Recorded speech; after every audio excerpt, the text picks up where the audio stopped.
Hello అండి. Welcome to our channel. Egg బుర్జీని సింపుల్‌గా, టేస్టీగా ఎలా చేసుకోవాలో ఈ వీడియోలో తెలుసుకుందాం. స్టవ్ మీద ఒక కడాయి పెట్టి 4, 5 టేబుల్ స్పూన్ల వరకు ఆయిల్ వేసుకోవాలి. ఆయిల్ బాగా హీట్ అయిన తర్వాత పచ్చిమిర్చి, ఉల్లిపాయలు వేసి బాగా వేయించుకోవాలి. ఉల్లిపాయలు అనేవి సగం వేగిన తర్వాత 1 స్పూన్ అల్లం వెల్లుల్లి పేస్ట్ వేసి పచ్చివాసన పోయే వరకు కలుపుతూ వేయించుకోవాలి.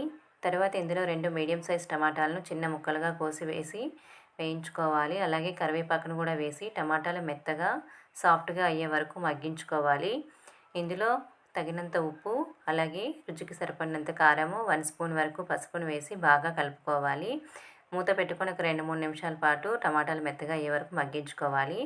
తర్వాత ఇందులో మనం ఎగ్స్‌ని వేసుకోవాలి. ఎగ్స్ వేసిన తర్వాత బాగా కలుపుకోవాలండి. లేదు అంటే పెద్ద పెద్ద ముక్కలుగా ఉండిపోతాయి. హాఫ్ గ్లాస్ వాటర్ వేసుకొని 5 నిమిషాలు మూత పెట్టుకొని ఉడికించుకొని లాస్ట్‌లో కొత్తిమీరని వేసుకొని స్టవ్ ఆఫ్ చేసుకుంటే ఎంతో టేస్టీ అయిన ఎగ్ బుర్జీ రెడీ అయిపోయింది.